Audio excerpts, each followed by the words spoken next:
자, 여러분 반갑습니다. 오늘 제가 주로 시흥시에서도 제가 강의한 적이 있는데, 그때 공무원들 놓고 한번, 소산서원인가요? 거기서 한번 한 적이 있고, 또 시의원들 놓고 한번 강의한 적이 있고 그러는데, 주로 이제 서울서 제가 많이 강의하고, 제가 간단하게 소개하면, 저는 원래 이제 본적은 서울의 토백이에요. 그런데, 우리 그 아들이 동산고등학교를 가는 바람에 그 시흥시로 이사 왔어요. 저기 안산 동산고등학교. 그래서 여기 산 지 벌써 한 20년 됐어요. 그러니까 뭐 시흥 사람 거의 다 됐어요. 저는 성균관에서 주로 이제 그 공무원들, 제일 먼저 충남도청을 2011년에 최초로 공무원 역사 연수 교육을 했고요. 또 그 다음에 이제 최근까지 서울시 종로구청 공무원들 역사 연수 교육을 했습니다. 현재 제가 이제는 잃어버린 한국 고대사 연구회 회장으로 학술대회나 이런 강의 교재 지금 같은 것뿐만 아니라, 저는 이제 어떤 생각을 했냐면, 우리나라 잃어버린 역사들은 이 학술대회나 책을 쓰는 걸로 지금 밝힐 수가 없어요. 그래서 제가 제일 한 게 2003년도에 학술대회를 할 때, 잃어버린 역사의 경우는 문화 콘텐츠 방식으로 한번 대중화시키고 공론화하자. 그래서 이제 했던 게 여러분들 알다시피 KBS 대조영, MBC 주몽, SBS 연개소문, 이런 것들을 제가 기획을 했습니다. 그리고 최근에는 이제 한일 고대사, 지금 오늘 공부하는 것도 한일 얘기가 나오는데, 이거를 한일 고대사의 비밀을 밝히기 위해서 키워드가 되는 게 고구려 광개토대왕하고 백제 근초고왕입니다.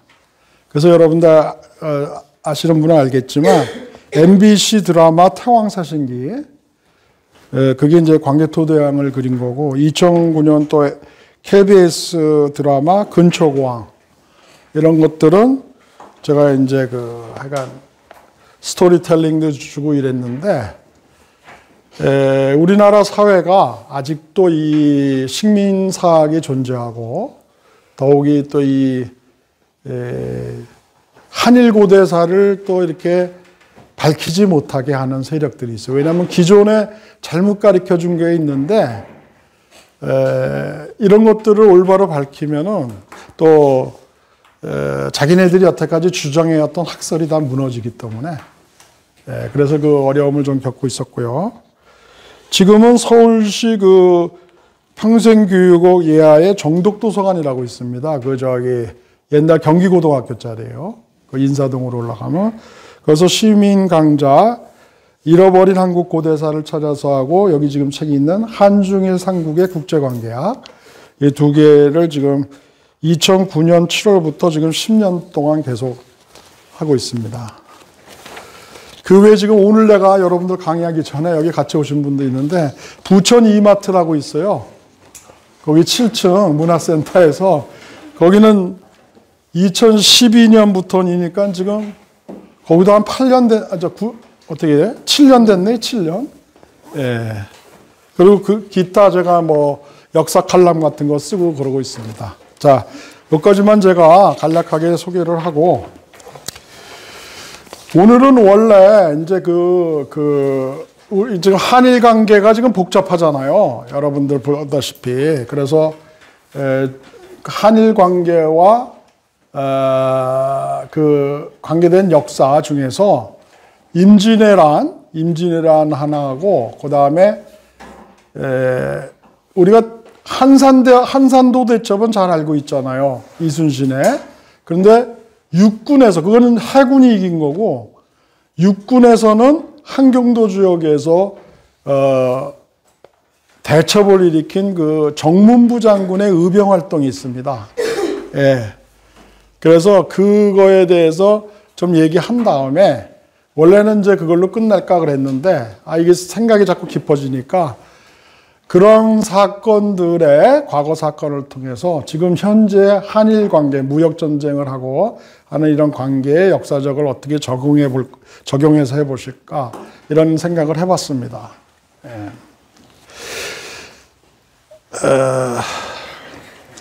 자, 일단 우리 처음 오신 분들이 많으니까 역사에 대해서 좀 관심이 많을 것 같아요. 그래서 내가 공무원들 강의하면 맨 처음에 이런 강의부터 시작합니다. 자, 여기가 현재죠, 지금 우리가 있는. 여기는 과거입니다. 그리고 여기는 미래요. 그러면 우리가 역사를 공부하고 뭐 가리키면은 맨 처음에 공무원이나 질문하는 게, 지금 미래 하기도 지금 일하기도 바빠 죽겠는데, 무슨 과거에, 쾌쾌 묵은 그 역사를 공부하냐. 이런 얘기들을 많이 해요. 그래서 제가 그때부터 얘기하는 거는, 이거 보면은 이게 쌍방향이거든요. 그래서 아주 쉽게 얘기하면, 과거를 알면 미래가 보인다. 이게 유비쿼터스 쌍방향입니다. 우리가 과거를 공부하잖아요. 그럼 그 미래에 대한 대책이 세운다는 거죠. 예를 들면 하나 얘기해 봅시다. 젊은 법관이 사법고시에 합격하고 뭐 이렇게 해서 아주 그냥 판사가 돼서 딱 나갔는데 실제적으로 어떤 사건이 딱 들어오면 여기 뭐 법무사 하시는 분도 오셨는데 이 적용할 수 있는 거를 잘 모르잖아요. 아무리 자기가 사법고시를 붙고 또 연수원에서 공부하고 경험이 없으니까. 그러면 어떻게 됩니까? 옛날 재판 기록인 대법원 판례를 보게 돼요. 옛날에 이걸 어떻게 판례를 냈는가. 그거는 뭐냐면 재판의 역사입니다. 재판의 역사를 모르고 자기가 뭐 함부로 막 창조적으로 막 판결을 낼 수가 없잖아요. 그리고 마찬가지로 젊은 왕이 이제 딱 왔어. 예? 왕이 딱 왔는데 여기 왕같이 생기신 분이 앉아 계시네. 딱 있는데 이게 여진족이 쳐들어왔어 지금 막 갑자기 북방에서. 그럼 경험이 없잖아요. 이게 뭐 그냥 이걸 어떻게 해야 돼. 그러면 제일 먼저 찾는 게 영의정. 거기서 제일 경험이 많은 사람들이. 과거 이런 걸 어떻게 처리해야 되겠습니까? 그러면 과거에 뭐 거란족이 왔을 때는 이렇게 했고 뭐가 경계가 잘못되고 뭐가 돼서 안 됐으니까 이렇게 하는 게 좋겠습니다. 이것이 일종의 역사입니다. 역사. 그래서 우리가 과거에 이거는 배우지 않아도 되는 그런 게 아니라 과거를 공부하면 미래에 대한 대책이, 왜냐하면 대충 똑같지는 않지만 대충 비슷하게 흘러간다는 거예요. 그래서 내가 문제는 여러분들 여기 오셨는데 하면 이 역사를 공부하는 거는 지도층에 있는 사람들은 반드시 알아야 돼요. 아무런 대책도 없이 하루하루 매일 그냥 살아가는 사람들은 지도자가 될 수가 없어요. 처칠 같은 사람들도 항상 로마사 같은 거를 머리에다 끼고 살고 대영 제국이 지금 이끌려면은 옛날 대로마가 어떤 것을 했는가 이런 걸 자꾸 읽으면서 그 해답을 찾는 거지. 갑자기 역사 지식도 아무것도 없고 내 경험도 없는데 어떻게 갑자기 창조적인 생각이 나올 수가 없는 거죠. 그리고 이제 그러니까 이것은 지도자의 덕목이다.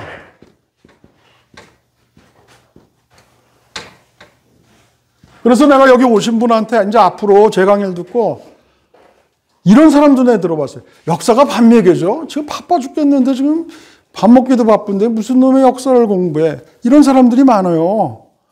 그거는 나는 이 지도자가 못 된다는 거예요. 지도자의 덕목을 안 갖췄다 이런 얘기. 예. 자, 제가 말을 좀 빨리빨리 하겠습니다. 왜냐하면 지금 할 얘기는 많고. 자, 그러면 이제 우리가 역사의 정의를 좀 알아야 돼요. 역사의 정의라는 건 What is history라고 여러분들 우리가 대학교 시험 볼 때에는 이거 영문으로 이런 걸 많이 읽었는데 E.H. 카라는 분이 쓴 역사란 무엇이라는 책이 있어요. 이거는 역사라는 거는 과거의 객관적인 사실. 옛날에는 이렇게 말해요. 과거에 일어났던 그 아주 객관적인 사실, 그 팩트라고 하죠. 팩트. 이거를 역사라고 그랬는데 최근에 와서는 이 이해책하는 사람이 과거에 있는 객관적 사실뿐만 아니라 현재에 살고 있는 사학자의 주관적인 해석이 여기다가 들어가야 된다. 이 주관적인 해석에는 평가하고 선택하는 이런 요소들이 들어가야 된다는 거예요. 그래서 이 두 가지가 서로 대화를 나누고 상호작용을 해야지 역사다. 이렇게 있는데 이렇게 추상적으로 얘기하면 좀 어렵죠. 예를 들면 1895년에 민비가 시해됐어요. 그 일본 그 미우라 고로 조선공사학에서 여우사냥이라고 해서 민비가 죽었는데 그 당시에 민비만 죽은 게 아니라 전국에 보면은 할머니들이 많이 죽었겠죠. 그 나이에 또래 또는 뭐 다른 것도. 그러면은 다 그거 죽은 사실은 다 과거의 객관적인 사실이에요. 그죠? 그런데 역사로 들어가는 거는 민비가 죽은 거는 역사로 집어넣지만 저기 부산에서 무슨 어떤 시장에서 그 당시에 똑같은 시간에 돌아가신 사람은 역사로 안 친다. 왜? 현재 사학자가 그걸 평가하고 선택해가지고 판단하고 그렇게 해가지고 이거를 역사로 넣을 거냐 안 넣을 거냐를 이렇게 판단한다는 거죠. 그래서 이것 둘이 조화와 균형을 이루어야지 역사다. 그래서 여기까지 이제 간략하게 얘기하고요. 자, 그럼 오늘 이제 강의, 첫 번째 강의는 임진왜란인데요. 우리 임진왜란 여러분들이 이제 이렇게 다 아는 얘기를 왜 이렇게 하느냐, 그렇게 얘기할 수도 있는데, 그 임진왜란 1592년에, 이거 잘 안 나오네.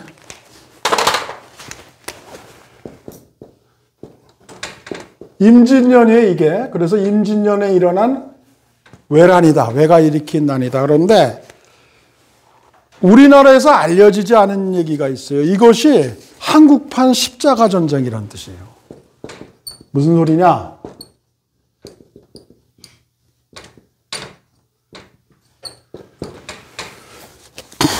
이거를 하려면 이제 그 서양의 천주교 보급서부터 얘기를 해야 되는데, 그 로마 카톨릭 교회에서 그 중에 하나가 예수회라고 있습니다. 제수이트라고 그러죠. 그 예수회는 그 로욜라라고 하는 그 군대 신부가 만든 그건데, 기독교 그 루터라든가 뭐 이런 사람들이 개신교로 나오니까 여기에 대해서 이걸 막기 위해서 반기독교적인 걸로 천주교에서 나온 집단입니다. 그래서 이 사람들이 우리나라에서는 알려진 게 서강대 세운 게 이 제수이트 교단에서 세운 겁니다. 참고로요. 예. 그런데 이게 그래서 그 로마 카톨릭의 일종에서 나온 제수이트교가 아시아 포교에 열을 올리는데, 그 특히 이제 그 일본이 제일 동쪽에 떨어져 있기 때문에 이 슈슈 제일 남단이 한자로는 노가도고 이거를 가고시마라고 합니다. 가고시마현. 그죠? 여기에 들어와 가지고 여기 어린 영주에게 총포를 2자리를 주는데, 그것이 나중에 군인들이 들어가서 그거를 조총으로 만들게 됩니다. 그러니까 일본의 그 임진왜란 때 나오는 그 조총 있잖아요. 우리나라가 당했잖아요. 우리나라는 칼싸움하고 이럴 때. 근데 그것은 서양 선교사가 준 겁니다. 그래가지고 그 중에서 이제 유명한 사람이 그 프란시스 사비에르인데, 이게 이거 영어식 표현이고, 이 사람이 스페인 선교사거든요. 스페인어로는 프란체스코 하비에르입니다. 우리 원장님이 잘하시네. 이 사람이 이제 포교의 수단으로 일본에 들어와서 어떻게 포교를 해야 될까 하는데, 당근과 채찍이 있듯이 그냥 천주교를 믿어라. 그러면 안 되잖아요. 그래서 어떻게 하냐면은 그 포교 목적으로 무기, 서양의 그 근대화된 무기하고 전쟁 자금을 대겠다. 이런 포교 작전으로 이런 얘기를 하게 됩니다. 근데 이거를 이제 받아들인 사람이 누구냐면 여기 큐슈가 있어요. 큐슈가 보면 여기 가운데가 구마모토라고 있습니다. 이번에 화산 나고 이런데 구마모토 영주가 누구였냐면 우리 임진왜란 때 제1군으로 들어왔던 고니시 유키나카라는 사람이 나와요. 고니시 유키나카라는 사람이 바로 이 큐슈의 그 영주였어요. 영주인데 우리나라는 영주고 걔네들은 대명, 다이묘라고 그래요. 다이묘. 여러분들 이런 용어들을 알아야 돼요. 장군은 쇼군, 그죠? 그 밑에 있는 대명은 영주급이에요. 이거는 다이묘. 예. 그래서 여기 있는데 여기에 이제 기독교가 그 천주교가 보급이 됩니다. 보급이 돼서 이 사람 같은 경우는 아우구스티노라는 그런 세네 명도 받아요. 그래가지고 이 프란시스 사비에르의 그 제안을 이 사람이 고니시 유니나카가 도요토미 히데요시한테 이제 전달을 하는 겁니다. 근데 일본은 그 당시에 아무런 그 전국 시대라 가지고 전국이라는 건 뭐냐면 지금 옛날에는 아까 얘기했지 국왕이 있고 장군, 대명 이런 위계 질서가 있었는데 이제 어느 날 순간에 위계 질서가 없는 그 하극상의 시대가 막 들어와요. 그러니까 힘 있는 사람이 먼저 쳐가지고 상관이라도 거기를 장악하고 막 이러는 것이 이제 전국 시대인데 그 전국 시대가 막 굉장히 오래 진행되니까 뭐 경제가 다 파탄됐어요, 일본이. 그래가지고 그 당시에 이제 외구 이런 것들이 굉장히 극성하고 대마도에 와서 이제 외구들이 노는데 이 얘기를 왜 하냐면 임진왜란을 일으킬 만한 그 당시 일본의 국력이 안 됐다는 거예요. 경제력도 안 됐고. 그러면 그 임진왜란은 조선과 명나라 그리고 인도까지 정벌해 주겠다 그랬어요. 선교사들이. 그 자금을 대고 또 무기까지 대주겠다. 신식 무기를. 그런데 지금 그 도요토미 히데요시라는 사람들은 일설에는 이 사람 조상이 부산 기장면 출신이라는 얘기도 있어요. 어느 자료를 보면.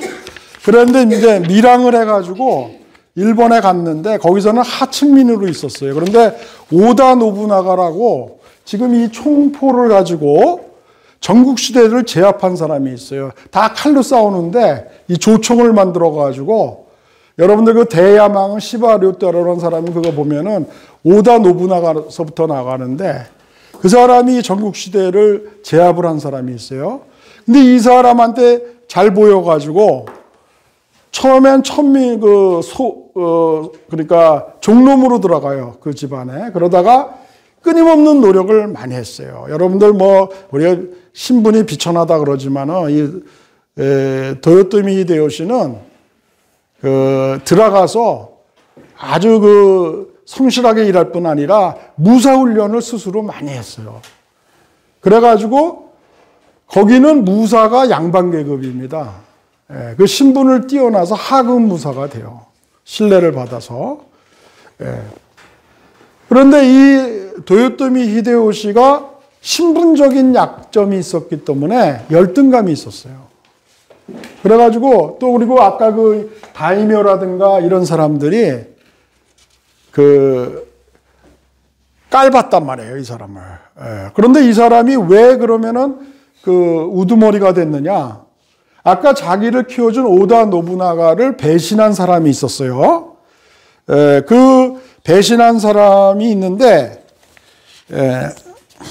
거기 이제 보면은 모반자가 아케치 미스히데라는 사람인데 이 사람을 물리치고요. 그러니까 주군을 위해서 싸워서 물리치고, 그 다음에 오다 아까 노부나가 가문의 수석 무장이 처남이었던 시바다 가스이에라는 사람이 있는데 이 사람하고도 마지막으로 결투를 해서 이깁니다.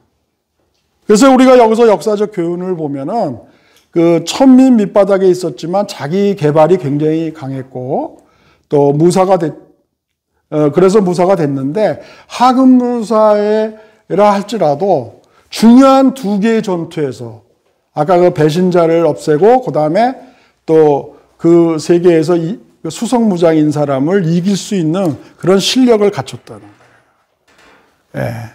어떤 우리가 인생에도 이렇게 중요한 고비에서 그걸 극복하지 못하면 그냥 나락으로 떨어지는 거예요.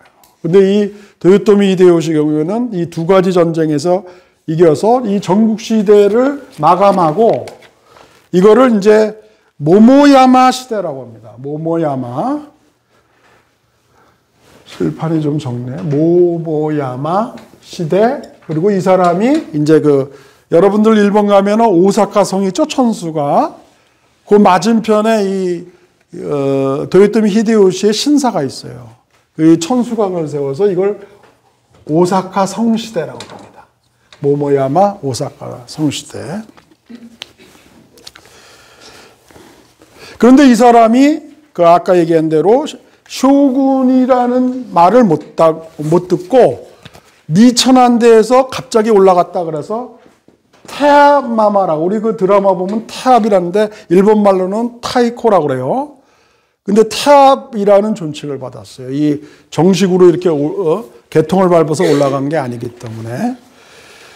자, 그런데 이 사람이 그래서 이제 이 임진왜란을 이제 기획하게 되는 이유는 첫 번째가 아까 심리적 열등감이 있어가지고 이 자기 밑에 있는 그 다이묘, 영주급들을 어떻게 불만을 표출하는 것을 막을 것인가. 그러면 대외적인 전쟁을 통해서 관심을 돌려보자. 예?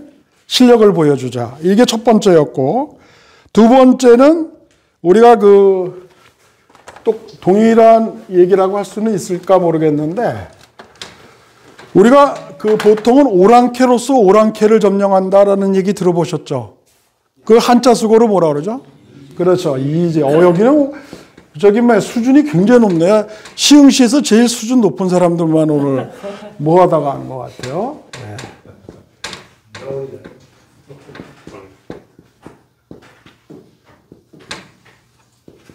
오랑캐로서 오랑캐를 제압한다. 그러니까 무슨 소리냐면 지금 다이묘들이나 그 밑에 있는 고급 무사들이 자기를 깔보니까 얘네들을 전쟁터에서 보내려면은 뭐예요?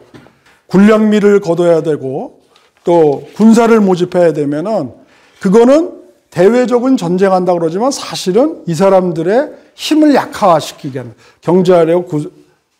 경제력이나 군사력을 약화시키는 거죠. 예를 들면 몽골의 세조인 4대 세조인 큐빌라이가 이 조그만 나라인 줄 알았더니 고려가 30년 동안이나 항쟁을 했어요. 몽골에.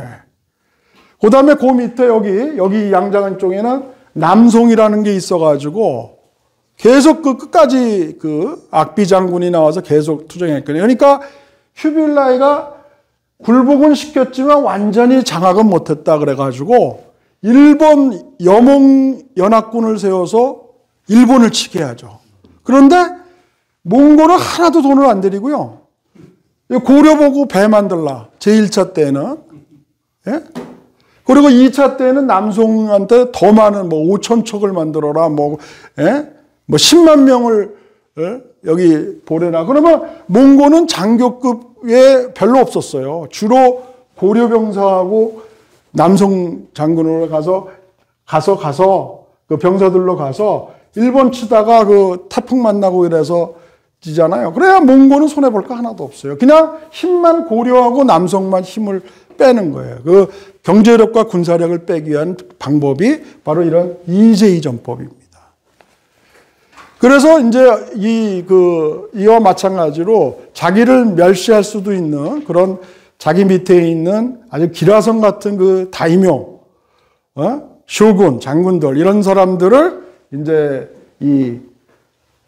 임진왜란에 투입시키는 겁니다. 특별히 반골 세력이 많았던 이 큐슈 지방. 왜? 기독교가 제일 먼저 보급됐다고 그랬죠? 그냥 기독교라는 건 뭐예요? 자유주의 정신이 있고 하나님을 믿고 그러니까 아이 우리가 뭐 너희 그런 무슨 장군을 믿느냐? 그래서 이제 여기 있는 사람들이 주로 많이 출두를 해서 거기를 보면은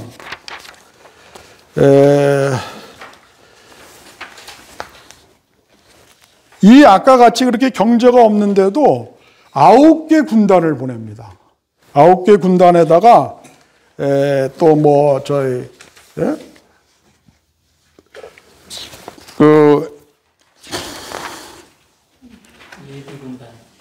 예비군단도 그 6개 있었지만 좌우간 그 15만 8,700명을 보내요. 이게 총환자로만 줘도 이게 얼마큼 경비가 듭니까? 군복에다가. 그러니까 그 당시에 도요토미 히데요시의 실력으로는 보낼 수가 없었어요. 그러면 아까 제가 처음에서 만난 이게 한국판 십자가 전쟁이었다는 거는 그 서양 천주교 세력 중에서도 제스위트 재단에서, 물론 이제 재단은 천주교 재단에서 받았겠죠. 그래서 일종의 천주교를 포교한다는 그런 목적으로 무기와 그 전쟁 자금을 지원받아서 했고, 또 도요토미 히데요시가 그 시대적으로 그런 자기의 그 위치적 갈등 이런 것들이 있었기 때문에 그거를 잘 혼합이 돼가지고 조선을 치게 되는 거죠. 예. 그래서 일본 교과서에는 십자군 전쟁이었다는 얘기가 나와요. 근데 우리나라에서는 왜 이게 빠졌는지는 모르겠어요. 일본 교과서는 나옵니다. 제가 확인했어요. 자, 여기에 대해서 우리나라에서는 율곡이라는 유명한 학자가 있죠. 뭐 그냥 시험만 보면 수석 합격하고 장원하고 이런 사람인데, 이분은 그 당시에 선조 때, 우리가 여러분들 여기서 한 가지 잘못 알고 있는 게, 이 사람이 뭐 학자로서 10만 양성별을 주장했는데 그게 아니었다 그러고 막 이렇게 나오는데, 제가 이 사람이 있는 게 파주의 자운소원이라고 있어요. 거기 가면은 이 사람의 그 기념관이 있어요. 거기에, 근데 이 사람이 그 당시에 병조판서였어요. 국방부. 그냥 학자로서 그냥 주장한 게 아니고 상소문을 올린 게 있어요. 선조한테. 병조판서로서. 일본이 쳐들어올 것 같으니까 10만 명을 양성하라. 근데 이 사람이 서인이었어요. 그래서 반대편이 영의정이었던 유성룡인데, 이 사람이 당파의 일환이었다고 보야겠죠. 이 10만 양병서를 받아들이지 않고 묵살하고 오히려 좌천시킵니다. 예. 그래가지고 그 기득권의 그 동인 세력이 주로 그 안동이었어요. 거기가 그 김성일도 그렇고, 이런 사람들이 이제 나중에 그 조선 왕조실록이나 이런데 그런 자기네들 때문에 전쟁이 일어났잖아요. 그러니까 이거 책임을 모면하기 위해서 이 10만 양병설은 없었다. 뭐 이런 식으로 하는데, 제가 눈으로 확인을 했습니다. 거기에 이거는 있습니다. 그리고 또 이제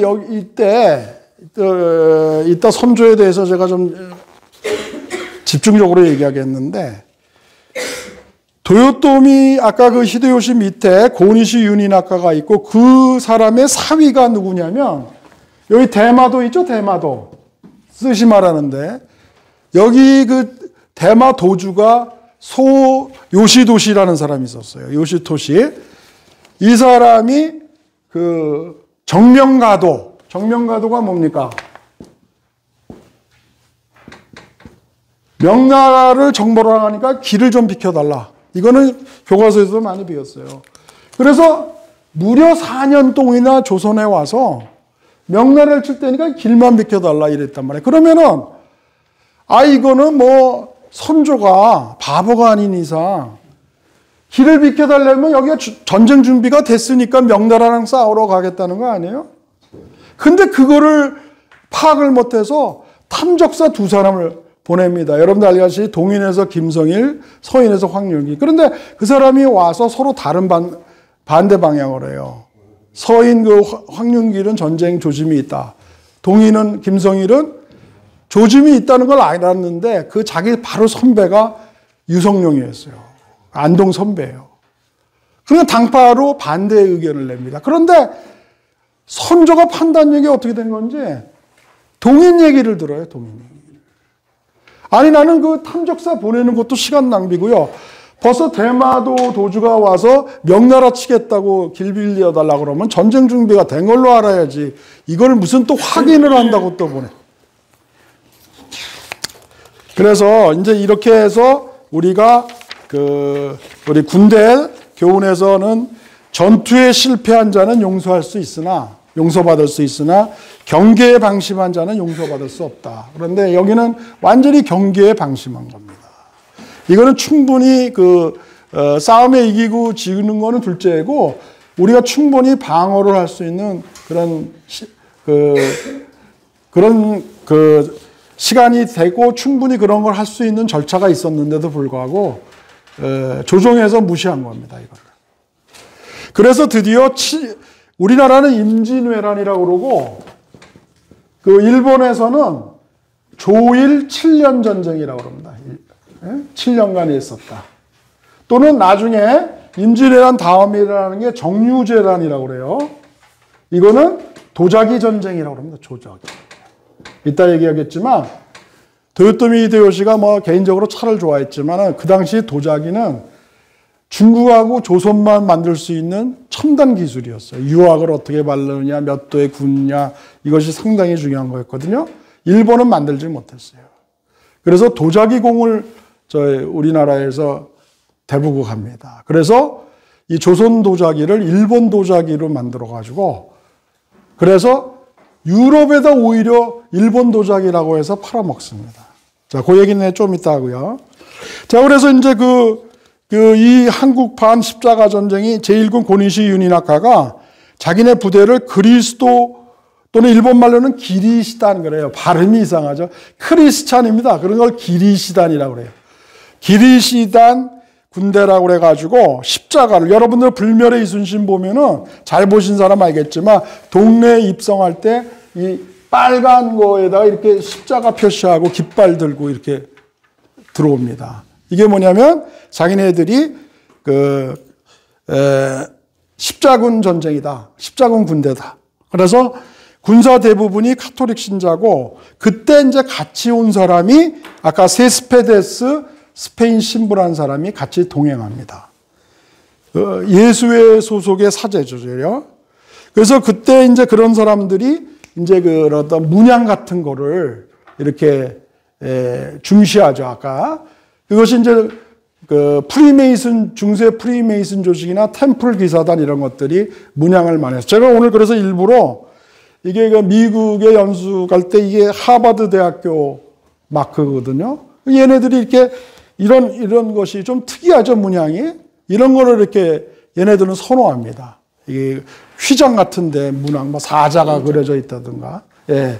이것이 뭐냐면 우리가 기독교 군이다. 이런 걸 내세우는 거예요. 그리고 심지어는 낮에는 성수를 뿌렸고요. 이 사제단이. 그 다음에 밤에는 미사 드리고 고해성사까지 받았대요. 아침에 총 쏘고 막 몇 명 죽였는데 밤에 고해성사도 받고 이랬다는 거예요. 예, 이게 좀, 그래서 제가 결론은 서양의 십자군 전쟁도 그렇지만 전쟁을 통한 포교 방식은 하나님의 방식이 아니기 때문에 결국은 실패하게 됩니다. 임진왜란이. 예. 자, 그러면 거기서, 간단하게, 이제 아까 동네에 이제 여기 들어와서 그냥 뭐 조총으로 들어가니까 조선 관군이 상대할 수가 없어요. 칼 가지고. 그래서 어디냐면 여기가 가운데 표시가 문경에서 충주로 가는데 조룡이라고 해서 문경세자가 있죠. 여기가 이제 조선에서 제일 험악해서 여기를 지키라고 그랬는데 신립이라는 장군이 탕금대 전투에서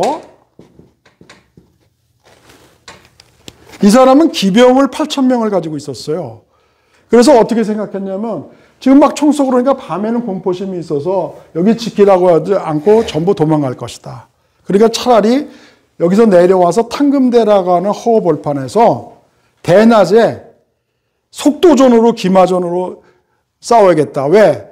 조총이 그 당시는 말이에요. 발전이 안 돼서 이렇게 장약을 놓고 가지고 집어넣는데 시간이 오래 걸렸거든요. 그러니까 말로 그냥 급속하겠다면 처음에는 좀 지겠지만 이길 수 있다 그랬는데 일본은 또 한 수 위였어요. 왜? 걔네들은 그걸 가지고 많이 싸워봤잖아요. 그래서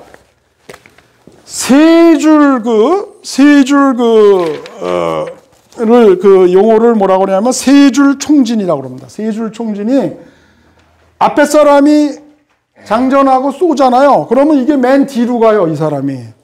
근데 이 뒷줄은 벌써 이미 장전이 돼 있는 거예요. 이게 쏘고 나서 장전하면 시간이 걸릴 거다. 그래서 실립은 그냥 스피드 있게 가면 될 거다 그랬는데, 그리고 또 뒤로 가고 그러니까 연속 발사가 된 거예요. 무슨 말인지 알겠죠? 그래가지고 이제 신립 장군이 여기서 장렬하게 사망합니다. 그런데 조선의 그 당시에 가장 강했던 방어군이 여기서 깨지는 거예요. 그래서 한성이 20일 만에 함락됩니다. 근데 이 선조라는 사람이 이따 내가 다시 얘기했지만 이 주인의식이 없어요. 그냥 경복궁 두고 그냥 도망가요. 또 의주로. 의주의 용만대라고 하는 그 관사로 도망갑니다. 그러니까는 이 고니시 유니나카가 여기 와서 일본에 같으면 성주가 이게 끝까지 옥사하고 지키고 그렇지 않으면 자결을 하고 이러는데 이건 어떻게 국왕이 이렇게 도망가냐. 텅텅 비었으니까. 그러면서 이제 평양성까지 갑니다. 평양성까지 갔는데 그러니까 이제 이 신의주하고 얼마 안 남았잖아요. 그래서 할 수 없이 또 뭐예요? 명나라 원군을 보내요. 원래는 자기가 명나라로 도망가려고 그랬어요. 여기 요동 땅으로. 그랬는데 명나라 입장에서는 선조가 여기를 들어오면은 일본군도 여기를 들어오니까 명나라 땅에서 또 싸우게 되잖아요. 그래서 거부를 합니다. 그래서 할 수 없이 그 명군을 파견하죠. 명군을 파견해가지고 이제 거기서 평양성 전투가 이루어집니다. 자, 거기까지 얘기하고 이제 일군이 지금 고니시 유니나카는 평양 쪽으로 가니까 뒤따라왔던 갓도 기요마사라고 있어요. 갓도 기요마사 제2군입니다. 갓도 기요마사. 우리나라에서는 가등청정 뭐 해서 어렸을 때는 굉장히 싸움 잘하는 사람으로 이렇게 알려져 있는데 이 사람은 한성까지 왔다가 이미 고니시가 여기를 점령하고 평양 갔다는 소리를 듣고 이 사람은 한경도 쪽으로 가는 겁니다. 제2군이. 그래서 지금 오늘 뒤에 부분에 정문부 장군 의병 활동은 이 한경도에서 제2군인 갓도 기요마사하고 싸우는 그 의병 활동을 얘기하는 겁니다.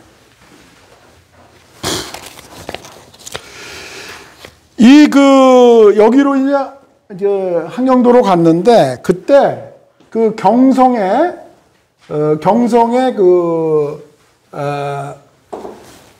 국세필이라는 사람이 있어요. 경성의 국세필.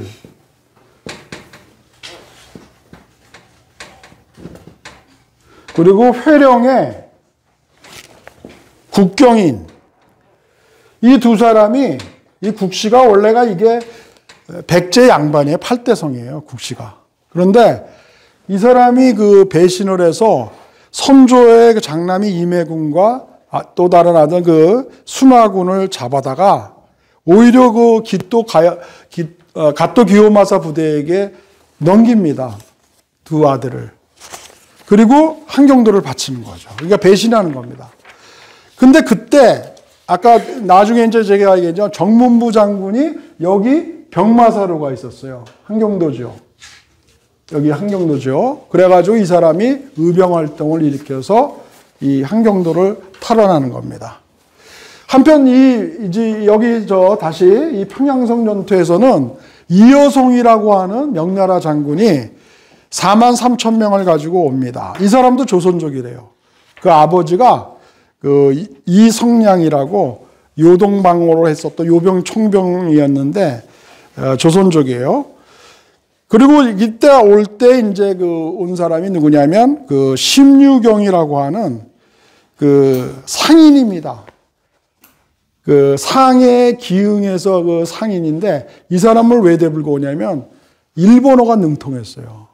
그래가지고 상인이지만 이 사람을 유격대장을 줘서 일본과 협상할 수 있는 그런 사람으로 오는데 이렇게 준비되지 않은 사람을 갑자기 외교관 비슷하게 와가지고 나중에 국소 위조 사건이 터져가지고 두 번째 재침인 정유재란을 일으키는데 결정적인 역할을 한 게 이 심유경이라는 사람입니다.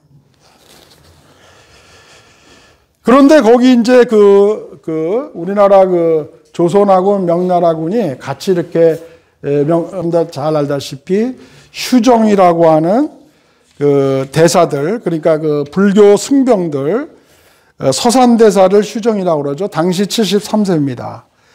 그 다음에 사명대사, 유정인데 당시 48세, 이런 승병들이 한때 대공세를 펼쳐서 포로를 막 했어요. 평양성을 포로하고 했는데, 이 고니시 일군이 거기서 고립이 돼가지고 아무 지원을 못 받아요. 왜 지원을 못 받는 줄 아세요? 지금 여기서는 오늘 주제는 아니지만 이순신 장군이 일본의 수군을 막았기 때문에 일본은 자체 군량미를 조달한 게 아니고 약탈해가지고 해안 지역에서 우리나라 군량미를 쌀을 약탈해서 육군한테 주려고 그랬는데 해군을 봉쇄한 거예요, 이순신 장군이. 그러다 보니까 지금 이 육군의 군량미의 군수시설에 굉장히 차질이 있었습니다. 그래서 결국은 여러분들 잘 알려지지 않은 건데 평양성에서 항복을 합니다. 고니시 유니나카하고 외장 37명이 우리가 철수할 테니까 후미만 치지 않으면 우리를 살려달라. 공식 항복하고 그 대신 담보로 너희들이 안 칠려면 심유경이 아까 명나라 임시 외교관 걔랑 같이 우리가 동행하겠다. 그래서 이제 오다가 여기 경복궁 한성을 갔는데 국민들이 화가 나가지고 이 경복궁의 거의 일부를 불질러 버렸어요. 어떤 왕이 백성들을 다 버리고 도망가느냐.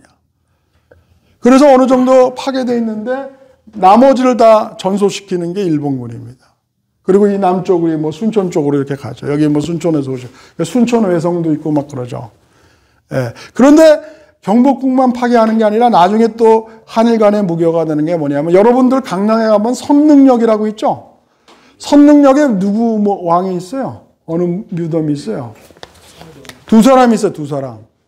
성종하고 중종입니다. 중종.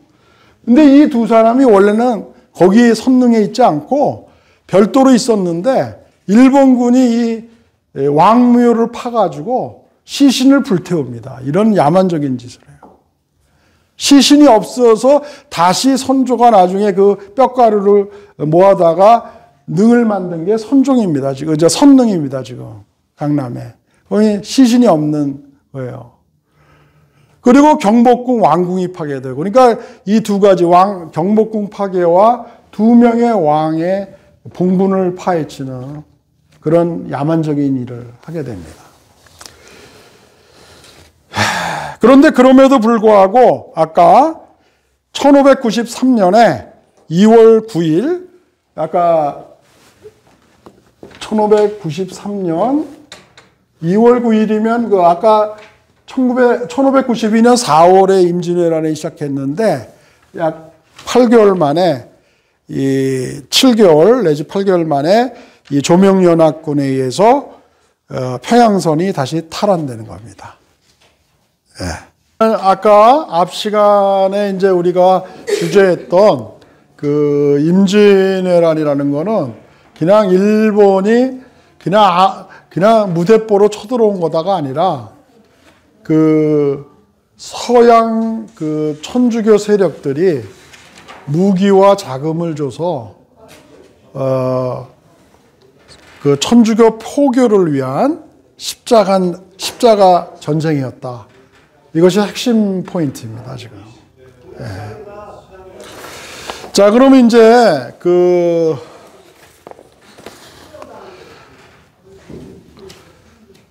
우리가 이제 임진왜란 하면은 첫 번째가 한산도 이순신의 한산 대첩. 이거는 명량이라는 영화도 보고 불멸의 이순신 이런 것들이 다 있기 때문에 여러분들이 이거는 구태여 제가 얘기할 필요가 없고요. 정문부라고 책 프린트물 주시면 알겠지만 정문부 장군이라는 사람이 있어요. 우리가 이제 의병에는 여러분들 알다시피 홍의 장군, 곽재우, 또 뭐 김덕령, 또 그리고 또 뭐 알다시피 또 뭐예요, 우리 고경명, 뭐 여러분들 다 들어본 사람이 있는데 이 정문부 장군은 잘 모르더라고요, 이상하게. 이 사람이 제일 중요한 건데. 왜 그랬나 그랬더니 일본이 막은 것 같아, 이걸 또. 일본을 격파한 장수기 때문에 분명히 이것도 교과서에서 빼고 뭐 안에 무슨 실수가 있었다고 나는 보는 거예요. 예. 그러면 오늘 저한테 이제 이 정문부 장군을 배우는데 그 전에 아까 내가 선조에 대해서 조금 얘기할게요. 선조는요, 잘못을 몇 가지 했나 내가 여기 딱 적었는데 16가지를 잘못했어요. 자, 그럼 첫 번째를 봅시다. 이 사람은 정규 세자 교육을 안 받은 사람이에요. 그 윗대가 13대 명종인데 스라에 아들이 없어서 죽었어요. 이것도 또 이상하죠. 왕이 아들을 못 낳는다. 이거는 굉장한, 옛날에는 그 여자가 뭐 칠거지약이고 아들을 못 낳고 뭐 이런 거 있었잖아요. 왕이 왕자를 못 낳는다. 이거는 국가 범죄예요. 이거는 후계자를 못 낳는다는 거는. 예? 그래서 그 중종 뭐 이렇게까지는 안 가고 아까 반개 7천 정도 돼요. 예? 7천인 그 하성군을 그 명종의 부인인 그 인순왕후가 채택을 합니다. 우리나라는 뭐가 문제냐면 왕이 왕을 선정하지 않고요. 내분부라고 그래가지고 왕비나 대왕대비가 선정을 합니다. 그 직계를. 그러니까 약간 좀 편견이 있었겠죠. 예. 그래서 이제 이 사람이 제14대 선조가 있는데 우리나라에서 조선시대 때를 역대 두 번째로 길게 왕을 한 사람이에요. 41년 동안. 1위가 누구냐면 영조예요. 영조. 영조가 52년 반올림에서, 예, 정확하게 51년 8개월이라고 그러는데 선조가 41년. 아이. 자, 그럼 봅시다. 아까 얘기한 대로 전쟁이 일어나기 전에 충분히 경계하고 준비를 할 수 있었던 상황인데 아까 이일곡이 10만 양성을 해서 대비를 해야 됩니다. 그랬죠? 또 아까 뭐예요? 그 대마도주와 길을 비켜라. 정명가도 명나라를 칠 테니까. 그렇게까지 했는데도 일본이 안 쳐들어올 것이다라고 생각하는 사람이 여기 시흥문화원에는 없겠죠? 그런 사람들은. 예? 그 여자들도 그런 생각은 안 할 거 아니에요. 이 사람은 했다는 거예요. 놀랍게. 국왕이라는 사람이.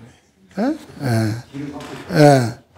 거기다가 또 말이죠. 이걸 확인한다고 탐적사 아까 그 두 사람 보냈다고 그랬잖아요.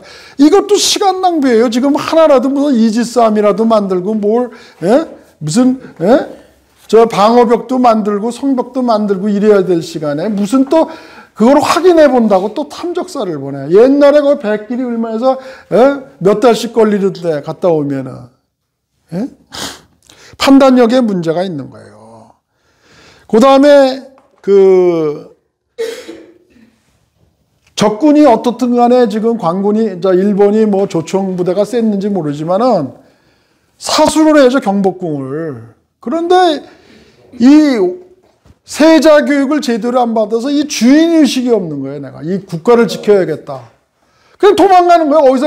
어디서나, 예? 이런 얘기 자꾸 말이 나가면 안 되지만, 그 자격이 없는 사람이 왕이 되니까 내가 뭐 사는 게 중요하지, 지금 국가를 지키는 게 중요하냐, 이런 식이에요, 생각이. 예. 주인의식이 없다는 거예요. 그 다음에 이제 뭐냐면, 심지어는 평양성까지 하니까는 명나라까지 도망가려고 그랬어요. 예? 그러니 이게 오히려 명나라가 들어오지 마라. 너 때문에 명나라가 다치겠다. 그럴 정도였단 말이에요. 여기 우리 어르신께서 웃으시는데 우리 어르신이 웃으시면 선조가 얼마나 우리나라 말로 하면 뭐라 그러나 머저리라고 그러나 그 이청준이라는 사람이 쓴 소설에 병신과 머저리라는 소설이 있어요. 예. 그 다음에 말이죠. 더 웃기는 건요. 자기는 여기 의주에 가서 뭐 반찬 투정해요. 뭐 생선이 맛이 있느니 없느니 이러는데 지 아들 광해군 있죠, 광해군. 광해군을 광해분조를 만들어요. 광해분조라는 건 여태까지 3개, 한 국가에 2개의 조정이 있는 거예요. 선조가 하나 있고 광해군은 파생돼서 네가 왕노릇 하면서 왜군하고 싸우라는 거였어요. 이 광해분조라는 게. 그러면 자기는 여기서 편하게 자고 광해군은 전국을 돌아다니면서 의병을 해서 왜?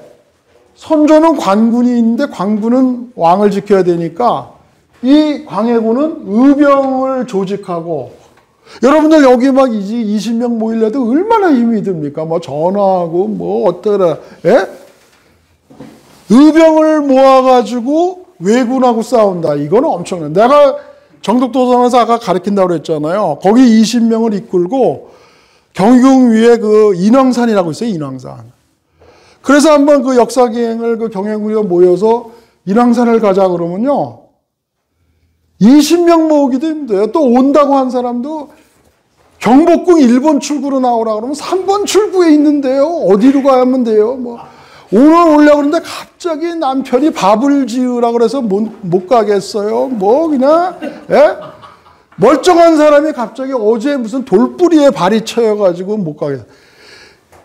그 20명 갖고 인왕산 안을 정벌하기도 힘든데 그렇잖아요. 예? 이 사람이 전국을 돌아다니면서 아까 얘기한 대로 곽재우리 이런 거, 홍의장군 이런 거는요.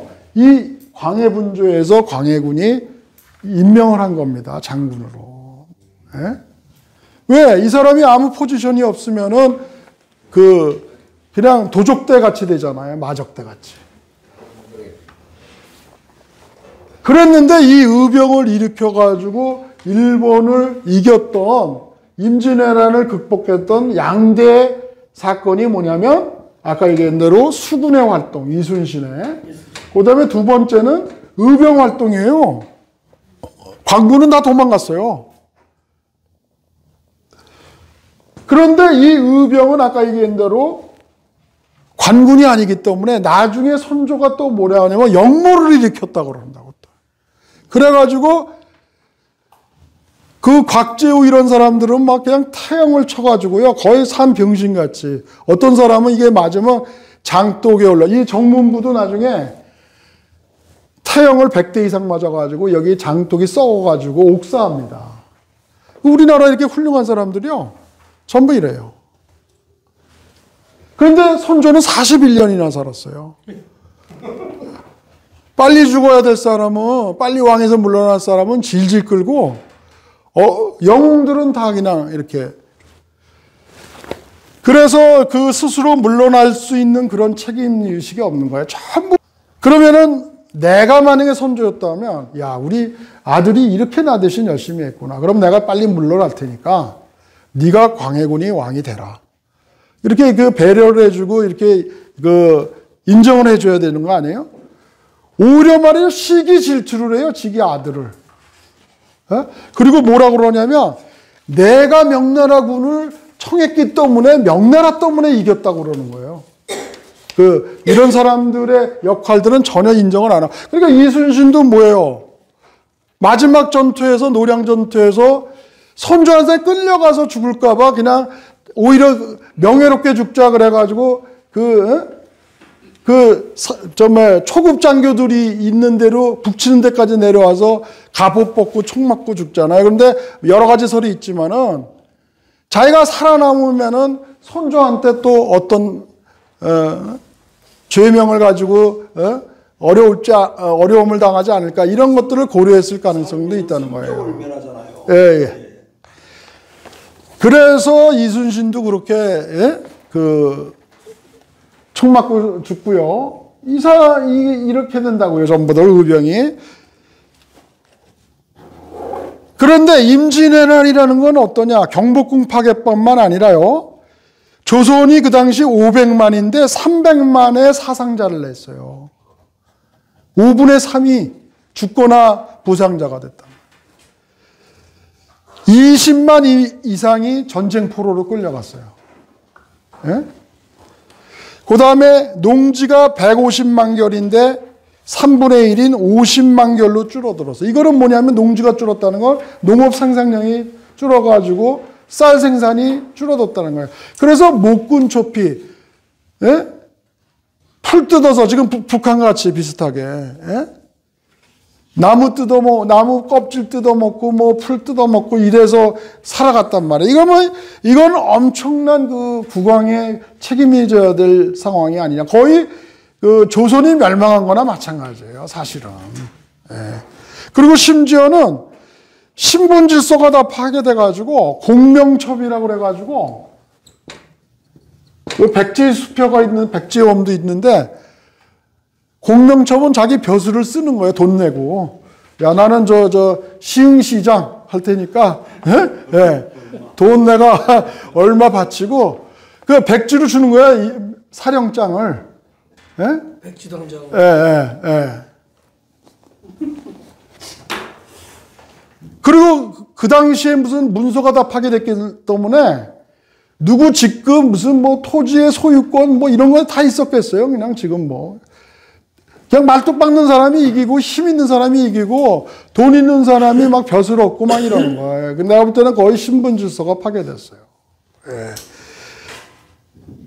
그래서 여러분들 그 광해군이 나중에 왕이 돼서 이거는 조선은 망한 거다 맞다. 그리고 그 경복궁이 내가 이거는 길어서 말을 잘 못하겠는데 원래 무학대사는 인왕산의 전기를 받은 경희궁을 지으라고 그랬거든요. 그런데 정도전이 그쪽으로 하면은 남향이 안 되기 때문에 이 경복궁을 짓게 되는 겁니다. 근데 그 경복궁은 화마가 있다고 그랬어요. 그 맞은편에 서울대에 있는 데 있죠. 그 무슨 산이죠?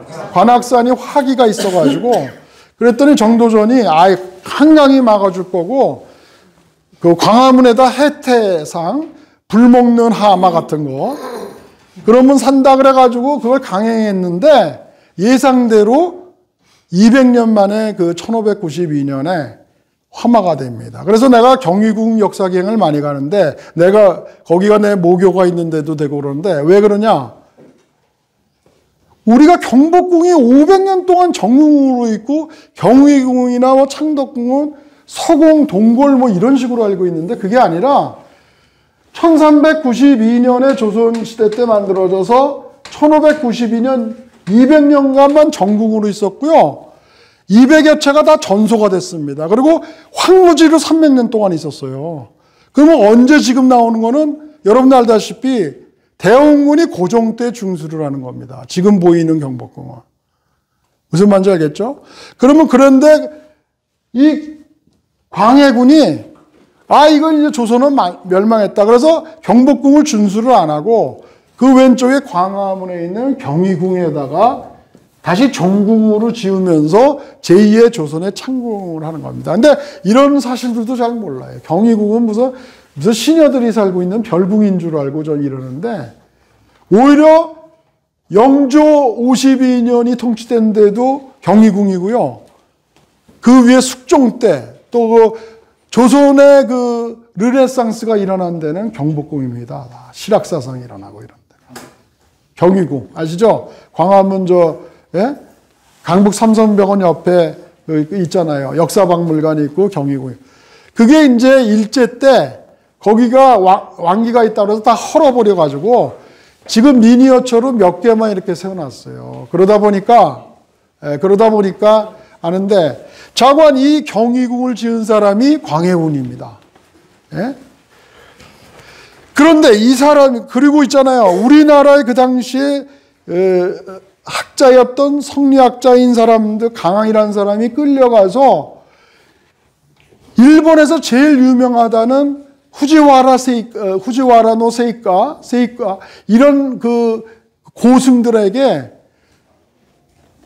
한시라든가 또는 그 유학책 이런 것들을 가르쳐 줬어요. 거기는 그냥 제일 지식인들이 한문도 제대로 못 읽고 조선 그 통신사 나중에 갈 때도 한시를 못 줘가지고 물으러 오고 이럴 정도로 싸움만 발달했지 이 문 쪽은 굉장히 약했어요.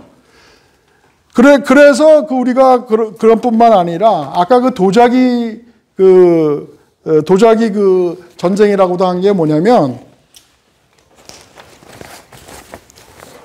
그 도자기가 그 당시에 이제 첨단 기술이라기 때문에 우리나라에서는 도공이 천민들이 해가지고 학문이 없어요, 한자를. 그러니까 이거를 기록을 해야 되잖아요. 몇 도씨에다 굽고 유학은 언제 발로.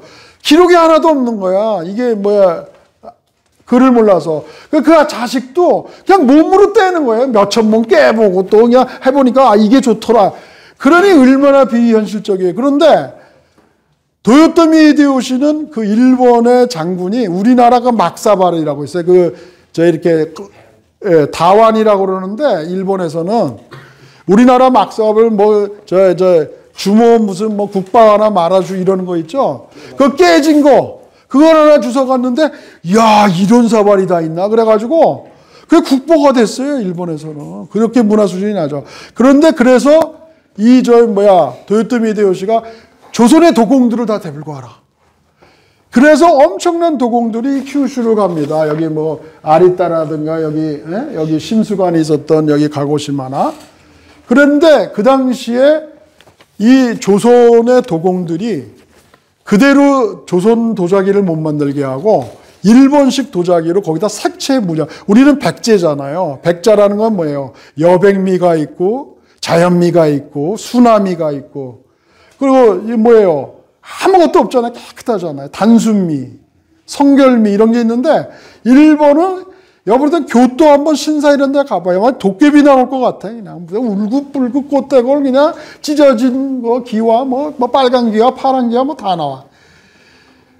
그래서 거기다 이렇게 일본 도자기를 문양을 넣어가지고 여기가 폐쇄 정책을 했는데 유일하게 여러분들 여기 나카사키라고 있죠. 원자 폭탄 맞은데 요 나카사키 앞에 대지마라고 하는 인공섬을 만드는데 지금 말하면 이게 자유무역지대예요. 외국인 예를 들면 네덜란드 동인도 회사라든가 그러니까 하멜페르기가 그 네덜란드 동인도 회사 여기 대지마에 갈래다가 제주도로 온 겁니다. 유일하게 해외에 하는데 여기에 유럽 상인들이 많았어요. 그래가지고 조선 도자기를 일본 도자기로 팔아가지고 프로이센이라든가 영국 이런 데다가 엄청나게 고가로 팝니다. 오히려 본차이나 이게 영국의 이런 것들이 이때 한국 도자기가 일본 도자기로 변신을 해서 팔리는 거예요. 그런데 남의 도공 훔쳐가지고 돈은 여기서 다 버는 거예요. 그 돈 가지고 나중에 여기 있는 사람들이 메이지 유신을 일으킵니다. 서양 무기를 사가지고. 이 도공의 역할이 이 도자기가 그래서 일본에서는 이걸 도자기 전쟁이라고 해요. 도자기를 쟁탈하기 위한 전쟁이었다. 예? 그 다음에 이제 아까 이 사람이 선조로 다시 가야죠. 나이가 50살이 됐는데 결혼을 또 해요. 나 참 이상한 사람. 아니 전쟁을 이렇게 지고 예?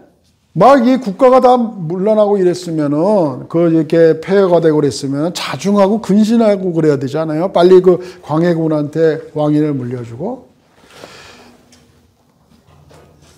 37살 연하인 19살 여자하고 결혼을 해가지고 그 여인이 인목대비가 됩니다. 예? 그래가지고 영창대군을 낳아요.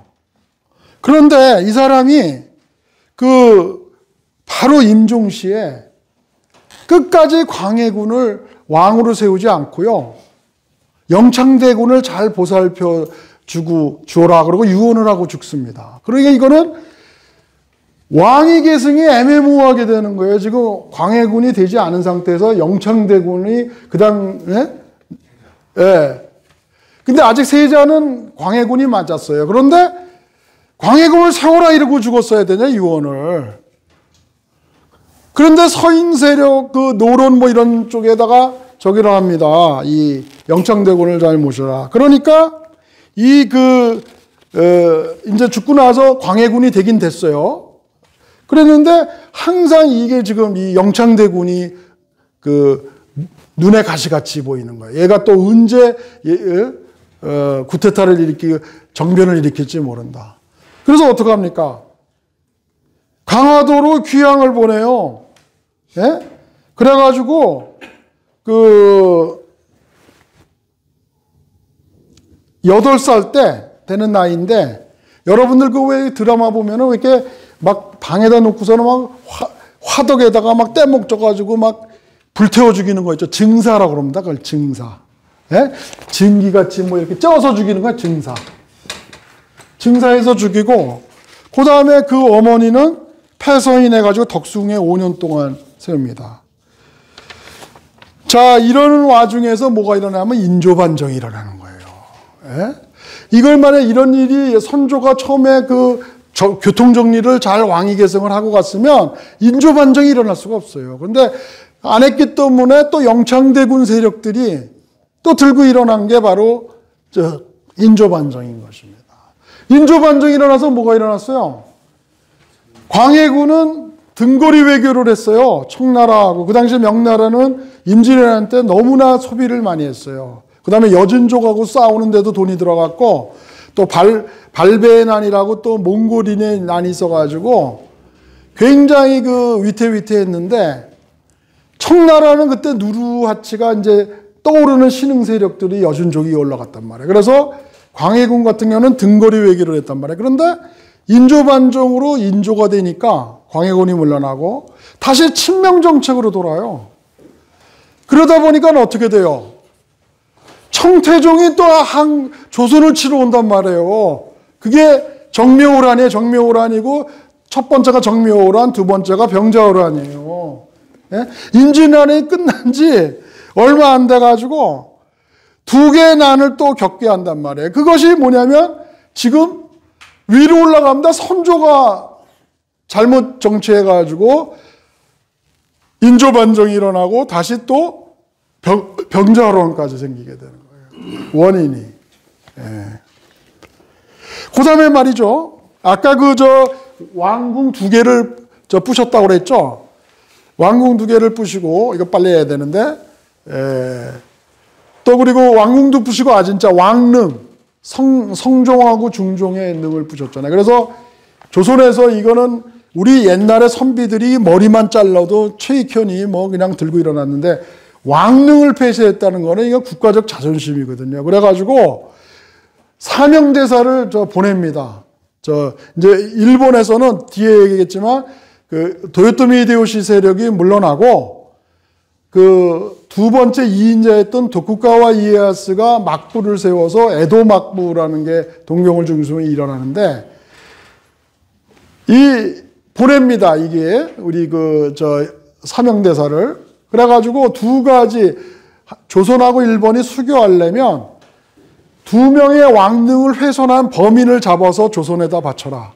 두 번째는 우리가 아니라 일본이 먼저 수교를 하라고 요청하는 국서를 보내라. 이 두 가지를 얘기를 합니다. 그런데 도요토미 히데요시 때 일어난 일은 자기들은 모른다. 우리 도쿠가와 이에야스는 새로운 정부지 거기에 책임질 수 없다고 거부를 합니다. 거부를 하다 보니까 수교가 안 됐어요. 그런데 이 대마도가 항상 문제예요. 얘네들은 외구의 소굴이기도 하지만 여러분들 이거는 그 전에 세종대왕 때도 이종무가 여기 치러 갔다는 건 아시죠? 항복을 했는데 항복 정도가 아니라 조선의 행정구역에 편입이 되는 겁니다. 그래서 쌀콩 200서국을 주고 이래요. 그리고 대마도주는 무료로 여기 외갈에 들어와서 무역할 수 있는 그런 자격을 준단 말이에요. 그러니까 이 대마도라는 거는 이 막부가 도경에 있는데 여기에 손이 미치지 않을 뿐더러 여기까지 신경을 안 쓰고 얘네들은 자력으로 먹고 살아야 됐어요. 무슨 도둑질을 해서 외구를 하던가 어디 침략을 하가. 근데 조선이 도와주지 않으면 여기는 안 되거든요. 경제 상태가.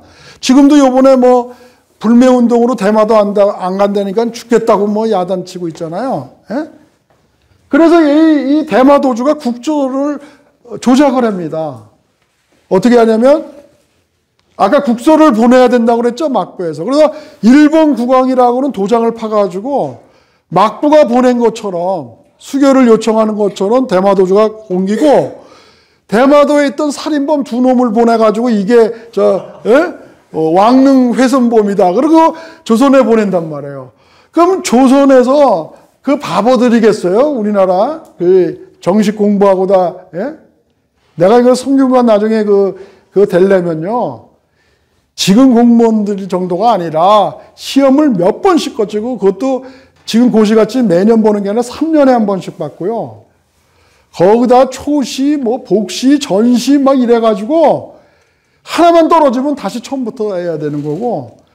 그래서 제일 빨리 된 사람이 34살. 예?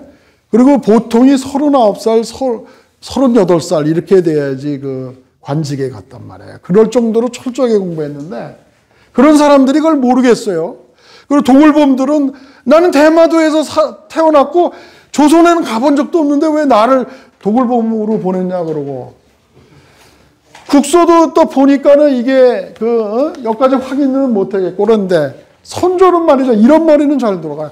그거 없었던 걸로 하고 괜히 이거 왜 긁어부스럼 만들어. 그냥 이거 국소 보낸 걸로 인정하고 이것도 도굴범으로 인정해. 그래가지고서는 뭐냐면 화해를 한다고 자존심도 없이 1년 전에 죽기 1년 전이에요. 1607년 그러니까 선조 아까 41년에 선조 40년입니다. 무려 470명의 그 사절단을 보내요. 그러니까 에도가 이제 수교를 했다로 인정을 하고 그 가짜인데도 국서가. 그러면 지금 전쟁 나서 자기가 도망가고 막 이런 지가 지금 전쟁 끝난 지도 몇 년 안 됐는데 무슨 놈의 또 사교 외절단을 갑니까? 에도 거부를 하거나 이러는 것이 정상인데 이걸 또 보내요. 그래서 제가 볼 때는 지금 내가 막 쭉 얘기했지만 이게 한 16가지 되더라고요. 내가 다 따져보니. 유성룡이 제가 제일 싫어하는 사람입니다. 왜? 이가 그렇게 10만 양병소한데 그걸 각하한 사람이 유성룡이에요. 그래서 유성룡이 나중에 징비록 쓰면서 얼마나 후회했는 줄 알아요? 나 때문에 내가 판단 미수로 이렇게 전란이 돼가지고 조선이 망했구나. 예? 김성일이도 마찬가지예요. 내가 죽기까지 국가에 충성하겠다. 전부 이랬어요. 후회하면서. 이거 선조 얘기하다 정문부를 얘기를 주객이 거꾸로 됐네. 자, 그럼 빨리 하겠습니다. 정문부는 그 양반이에요. 한성판륜. 그러니까 지금 서울특별시장의 자제로 태어나서 해주정씨예요. 그런데 성균 초시에 붙어서 생원. 생원은 뭐고 진사는 뭐죠? 초시에 붙으면 생원이나 진사인데 생원은 논어경조를 외워가지고 뭐 예를 들면 논어 어디에 무슨 편을 써라 그러면 이렇게 쓰는 게 생원이고 진사는 한문 시부를 읊는 겁니다. 예? 뭐 금준미주는 천인열이요 옥방가인은 만성고라 총누락시 민누락이니 가성고초의 원성하라. 옛날 선비들은 그냥 술만 한 잔 먹으면 그냥 콧구멍 귓구멍에서 한시가 줄줄 나왔어요. 이게 그래서 이 사람이 붙으면 1차 자격으로 성균관에 입학하고 거기서 대과를 봅니다. 다시 대과를 봐서 차석 문과 차석으로 정칠품 벼슬을 얻습니다. 그렇다가 이제 그 정육품으로 승차를 해서 지금 이 환경도 이 병마평사 북평사라고 그럽니다. 다른 말로 이 한경도 쪽으로 갑니다. 한경도 쪽으로 이제 나가가지고 있었는데 그때 이제 아까 얘기한 대로 그 경성의 국세필과 그 회령의 국경인이 반란을 일으켜서 선조의 아들이 임해군과 순하군을 넘깁니다. 그래서 격분해가지고 싸워야 되는데 관군이 없는 거야. 그래서 어떻게 해요? 이 사람은 원래 양반자지니까 사비가 좀 있었어요. 그래서 사비를 들여서 의병을 한 200명을 모읍니다. 야, 월급 줄 테니까 와. 그래서 200명을 모아가지고 관민합작으로 회령을 진격을 해서 아까 그 국경인과 국세필 이 사람을 참수하고 반란을 평정합니다. 1차적으로. 그 다음에 이제 둘 중 한 거는 그 왜군의 가장 것이 뭐 한문 뭐 여기 뭐 여러 가지 있었는데 여기 좀 올라가면은 길주라는 데가 있습니다. 길주. 그 옆에 명천. 여기가 지금 길주성이 왜군의 주된 거기를 지키고 있는 왜군의 주된 장소였는데, 거기를 이제 의병장을 맡아가지고, 지금 이제 관군이 아니라 의병장입니다. 아까 얘기한 대로. 그래가지고서는 거기서 이제 이 명성이 높아지니까, 아까 200명으로 시작한 게 5,000명, 6,000명으로 막 늘어나는 거예요. 우리나라가 정문부 장군 밑으로 가자. 그래가지고.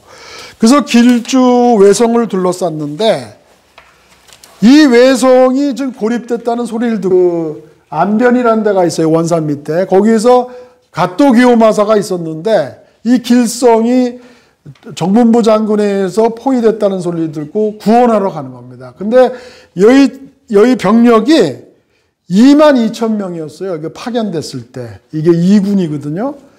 그랬는데 이 정문부는요, 머리가 성균관 급제에서 2등으로 붙은 사람이에요. 브레인이었단 말이에요. 그러니까 어떻게 하냐면, 지금 말하면 유격 같은 거, 대비정규전이라든가 또는 이런 계곡으로 mon다든가 이렇게 해서 교묘하게 싸움해가지고, 여러분들 제가 말이죠, 머리를 안 쓰고 왜군하고 싸운다고 막 치고받고 하면 내가 한 5명만 무너뜨리면 다 지쳐요.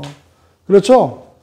최용만이 나와가지고 뭐 그냥 해봐야 머리에다 딱 띄고 뭐 돌격 앞으로 이래봐야 7, 8명밖에 못 보잖아요.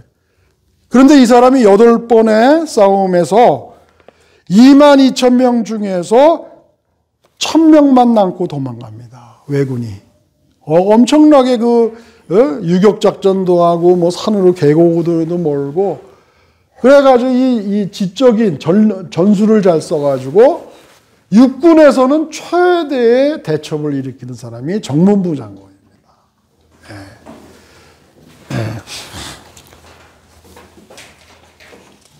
그래서 이게 농담이지만은 우리나라 아까 징비록이라는 유성룡 KBS 드라마에서는 갓도 기요마사가 지금 한경도에서 져가지고 이제 이 고니시 윤희낙가한테 왔어요. 그랬더니 너 도망올 때 훈도시 바람으로 도망왔다며. 훈도시 아시죠? 여기 이렇게 일자로 이렇게 매는 거 있어요.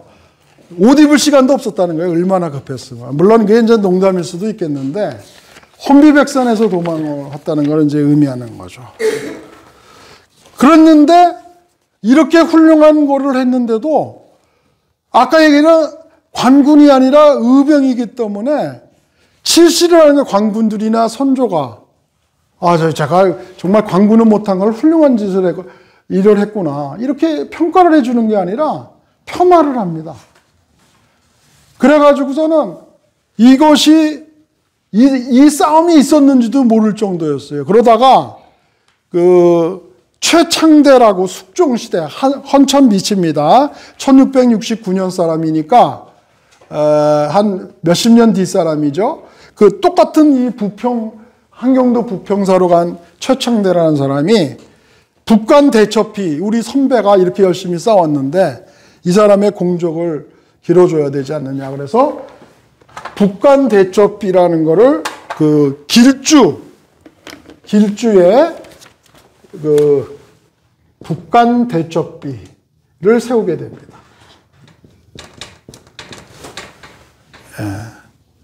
그랬는데 이제 러일 전쟁, 1905년의 러일 전쟁 때 이 한경도 지역에 주둔하던 일본군 제2예비사단 17여단장 이케다 마사스케라는 사람이 이거는 일본군이 아주 대패한 불미스럽고 수치스러운 일이잖아요. 그래서 이거를 없애버려야겠다 하는 생각을 하는 거예요. 북한 대첩비를. 그래가지고 마침 관동군으로 있다가 일본으로 돌아가는 제2사단 미요시 중장이 귀국시에 이 북한 대첩비를 일본으로 갖고 갑니다. 그래가지고 맨 처음에는 국내청, 그러니까 거기 천황이 사는 데를 국내청이라고 그래요. 거기에서 보관하다가 나중에는 군국주의 상징인 야스쿠니 신사 정원에다 방치를 합니다. 이렇게 세워놓은 것도 아니고 이렇게 비석을 깔아놓죠. 근데 우리나라의 성균관 유생으로 최초의 국비 유학생이 누구냐면 조소왕이라는 사람이죠. 조소왕. 조소왕은 여러분들 이게 그 근대현대사에서 굉장히 유명한 사람인데 3.1 독립운동서 전에 그 만주에서 그 독립운동이 있어요. 독립운전소가 먼저 나왔어요. 1년 전에. 그때 그걸 기초한 사람이 조소왕입니다. 왜냐면 그 동경 유학생이었어요. 우리나라 1회. 예?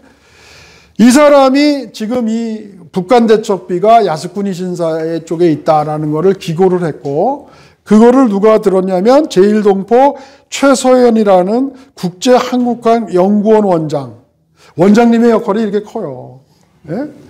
이 최서연이라는 사람이 그거를 그냥 스쳐가지 않고, 이 북한대첩비가 야스쿠니에 있다는 건 안 되잖아요.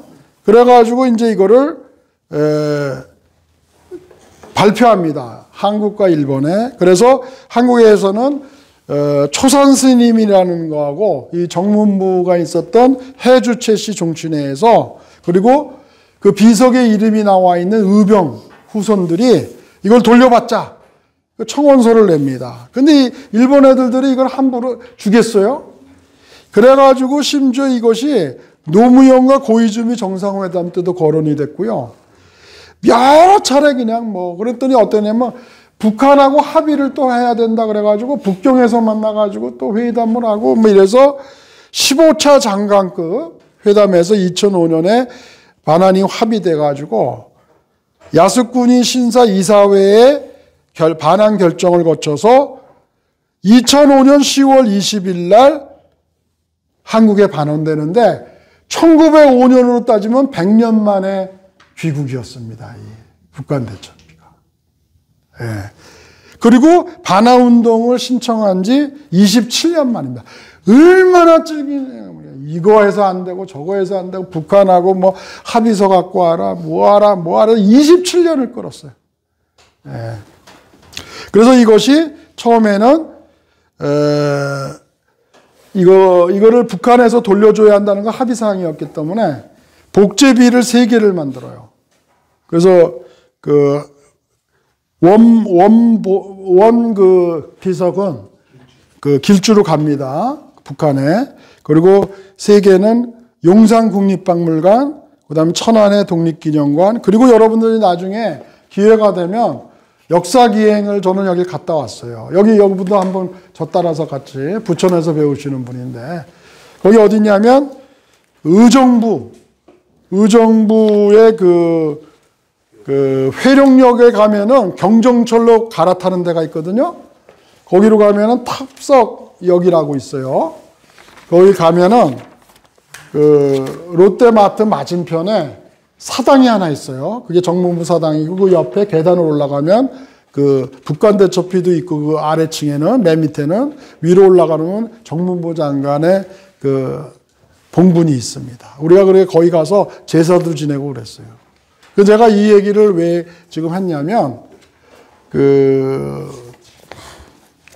지금 한일 간의 관계가 굉장히 어려운데, 이 정문부 장군의 그 국가를 지키는 그런 정신과 혼이 오늘날 우리나라에게 좀 임해서 일본에 대해서 잘 대응하기를 바란다.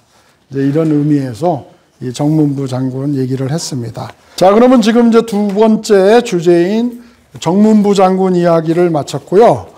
이제는 우리가 아까 역사를 공부하는 이유가 뭐라고 그랬죠? 미래 대책을 세우기 위해서. 그죠? 예. 그러면 지금 이런 그 두 가지의 주제를 가지고 이것이 오늘날의 한일 관계에서 어떻게 우리가 이거를 적용을 해서 한일 간의 분쟁에 어떻게 대책을 세울 것이냐. 이런 얘기를 이제 마지막 주제로 삼았습니다. 원래 이거는 안 들어가려고 그랬어요. 안 들어가려고 했는데 여기 시흥시 오늘 오시는 분이 아주 유명하신 분이 오신다고 전부 그래가지고 이걸 추가한 겁니다, 제가. 이걸 왜냐하면 이런 것들을 지금 그냥 역사가 아까 과거적인 사실만 이런 게 있었다 그러고 끝나면 안 된다고 그랬죠. 이것이 미래에 어떤 영향을 주느냐. 우리가 또 앞으로의 우리의 국책에 어떤 역사적 대책을 세워야 되느냐. 이것이 역사를 공부하는데 중요한 키포인트지. 몇 년도에 뭐가 일어났다, 몇 년도에 뭐가 있다, 누가 죽었다, 이런 거 외우는 건 아무 의미가 없는 거예요. 역사라는 거는. 그래서 역사는요, 암기하는 게 아니라 해석하는 학문이란 말이에요. 예.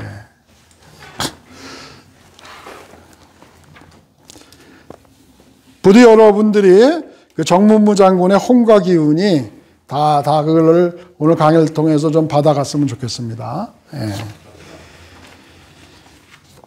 자, 우리 정 목사님, 조 목사님, 그 책 중에 아베 노부유키의 1945년 마지막 예언 나오죠? 네. 그거 한번 읽어보세요. 큰 소리로. 제9회 아베 노부유키의 1945년 마지막 예언 10쪽입니다. 우리는 패했지만 조선은 승리한 것이 아니다. 장담하건대 조선민이 제정신을 차리고 찬란한 위대했던 조선의 영광을 되찾으려면 100년이라는 세월이 훨씬 걸릴 것이다. 우리 일본은 조선민에게 총과 대포보다 무서운 식민교육을 심어놓았다. 결국은 서로 이간질하며 노예적 삶을 살 것이다. 보라, 실로 조선은 위대했고 찬란했지만 현재 조선은 결국 식민교육의 노예로 전락할 것이다. 그리고 나 아베 노부유키는 다시 돌아온다. 아베 노부유키가 마지막 총독이었는데 지가 무슨 메가더도 아니고 뭐 다시 돌아온다고. 이 얘기는 뭐냐면요. 지금 우리가 전쟁에서 비록 가지만 다시 재침을 해서 조선을 정벌할 것이다. 이런 것들을 아주 예언한 기분 나쁜 예언입니다. 근데 이거가 말의 씨앗이 돼서 2010년이 1910년에 강제로 한일 합병이 되고 2010년이 100주년이 됐잖아요. 그때 조짐이 좋지가 않았습니다. 그때 뭐 독도 뭐 침공하겠다. 그때 고이즈미가 수상이 있었고 우리가 노무현 대통령을 뭐 이렇게 막 폄하하는데 그 사람은 그래도요 아주 순수하게 국가를 위하려고 했던 사람이에요. 그래가지고 해군 참모총장 출신을 국방부 장관으로 옮겨가지고 그래서 여러분들은 잘 관심 없었지만 저는 한일 이 고대사를 공부하고 이러는 게 때문에 2010년도에 보수 우익단체가 한반도 작전 계획을 세워서 고이즈미한테 제출하고 이런 게 KBS에 다 보도가 됐습니다. 그때도 이게 굉장히 위험한 시기였어요. 근데 이것이 불발로 끝난 게 2011년 후쿠시마 원전 사건이 터져가지고 완전히 거의 쓰나미 현상인데요. 이것이 지금 처리를 불안전하게 해가지고 방사능이 새고 있습니다. 이거 세슘이. 그래서 지금 그 유튜브나 이런데 김익준 교수, 그 동국대 교수가 쓴 거를 보면 죽음의 땅 일본 그리고 그 외국의 중요한 이 과학 잡지 이런 데를 보면은 저겁니다. 방사능 오염 지도가 있거든요. 그런데 후쿠시마에서 동경까지가 빨갛습니다. 예? 그리고 오사카 교토까지가 노랗고 준지역이고 그런데 지금은 또 뭐라 그러냐면 일본 국토의 70%가 방사능에 오염됐다는 거예요. 그런데 일본은 그런 위험한 나라인데도 쉬쉬하면서 그걸 감추고 있는데 한국은 이웃국인데도 모르고 작년에 753만이나 일본을 여행을 갔어요. 근데 우리나라는 이렇게 역사도 이렇게 당하는데 왜 이렇게 요즘에는 경제생활에도 당하는지는 난 모르겠어요. 왜 그런지 모르겠어요. 자, 그거 이제 조금 얘기해요. 그래서 그러면 지금 일본에 지금 아베 정권이 있는 그 지역구가 어디냐면 여기 혼슈의 제일 마지막이 야마구치현이라고 있어요. 야마구치. 이게 시간이 없는데 그래도 내가 한일 고대상을 하니까 한 가지 가르쳐 줄게요.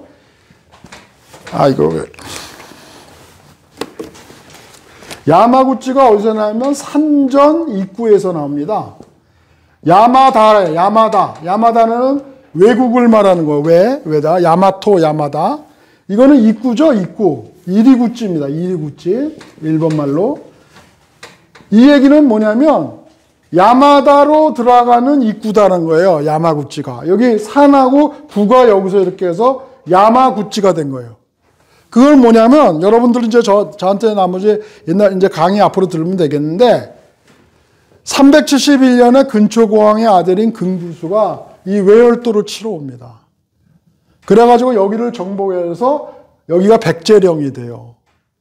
그 일본에서는 이 아마 쿠이슈스를 별국이라고 그래요, 별국. 그래서 이 백제령에서 일본 땅으로 들어가는 입구다 그래서 야마구치가 된 겁니다. 알겠습니까? 근데, 자, 그래서 그것만 좀 얘기하고요. 그래서 지금 이 야마구치현 출신이 누구냐면, 아까 우리 1600년에 뭐가 일어났냐면, 새끼 가하라 전투라는 거를 내가 지금부터 얘기하는데, 빨리 얘기하겠습니다. 임진왜란이 이제 끝나고 도요토미 히데요시가 죽고 나니까 내분이 생겼어요. 그래서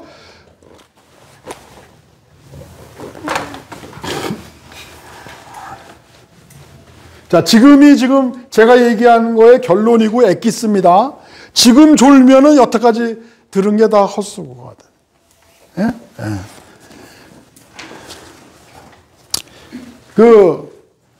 동군, 서군으로 나눠가지고, 지금 여기 보면은 기우현이라고 있어요. 여기에서 동군이 누구냐면 도쿠가와 이에야스. 여기는 도요토미 히데요시가 의문의 죽음을 당합니다. 뭐 두 가지 설이 있어요. 아까 16경이가 준 독극물이든 목소나무에서 나온 시아나 수소가 들는 거를 이게 알약으로 만들어가지고 장기 복용했는데 독극물에 중독됐다는 설이 하나가 있고, 하나는 이 사람이 노라고 하는 일본 창극이 있어요. 근데 거기에서 막 춤추면서 노래하고 막 이러는데 객석에 있었던 도요토미 히데요시가 좀 올라와서 같이 즐기십시다 이럴 때 올라왔을 때 칼로 찔러서 죽었다는 두 가지 설이 있는데, 아무튼 의문의 피살이 돼가지고 서군이었던 세력이 이시다 미츠나리라고 있어요. 이시다 미츠나리라고 그러는데 뭐 이건 미츠나리라고 쓰겠습니다. 이거하고 도요토미 히데요시의 후첩인 요도 부인하고 그 아들인 도요토미 히데요리, 외우기 좋죠? 요리예요, 요리. 히데요리. 예. 이 사람들이 한편이 돼서 둘이 싸웁니다. 그랬는데 동군이 이겨요. 그러니까 이 사람은 뭐냐면 도요토미 히데요시는 이 사람은 죽었고, 여기 있던 세력들은 여기 지금 교토하고 오사카를 중심으로 일본은 동일본, 서일본이라고 이렇게 나누는데, 동일본인 여기 동경이 에도입니다, 에도. 여기 도쿠가와에서는 에도 막부를 세워요. 세 번째 막부로. 에도 바쿠라고 그래서 에도 바쿠라는 건 뭐냐면 쇼군이 통치하는 제도입니다. 국왕보다도 쇼군이, 장군이. 에도 막부가 있었고, 이 사람들은 귀양살이 하듯이 서일본으로 다 쫓겨오는 겁니다. 이 도요토미 히데요시. 근데 거기에 대표적인 세 군데가 야마구치현, 맨 끝에. 그 다음에 여기 가고시마, 아까 얘기했죠? 야마구치가 조슈번, 그러니까 메이지 유신의 현으로 지금 다 바뀌었지만 옛날에는 번이라고 그랬어요. 번. 조슈번이라고 그랬어요. 그 다음에 가고시마현이 옛날에는 사스마번. 그 다음에 여기 시코쿠라고 있어요. 또 중간에. 여기에 고치현이라고 있어요. 지금 고치현. 고치현이 옛날에는 도사번이라고 그랬어요. 도사번. 이 세 개가 나중에 메이지 유신을 이끌고 번벌 정부를 세우는, 그러니까 입헌군주제를 세우고 그 내각에서 이 출신들이 다 장악을 합니다. 예? 그거는 뭐냐? 이 1600년에 이 싸움을 새끼 가하라 전투라고, 새끼 가하라 전투인데 1600년에 그 이후에 1853년에 무슨 일이냐면 미국의 흑선, 페리 흑선 5척이 와서 동병화나 우라가라는 데에서 한포 사격을 하니까 요 도쿠가와 이에야스가 세운 에도 막부의 마지막 그 쇼군이 도쿠가와 요시노부라고 있어요. 요시노부. 이 사람이 그냥 한포 사격에 혼줄이 터져가지고 굴복을 합니다. 그리고 그 다음에 1854년에 미일 불평등 조약이, 미일 화칭 조약이라고 그러는데 불평등 조약. 불평등 조약이라는 건 뭐냐면 미국에게 관세를 매기지 마라. 또 미국인들의 영세권을 영세 재판권. 그 다음에 세계항을 뭐 개항하라. 여기가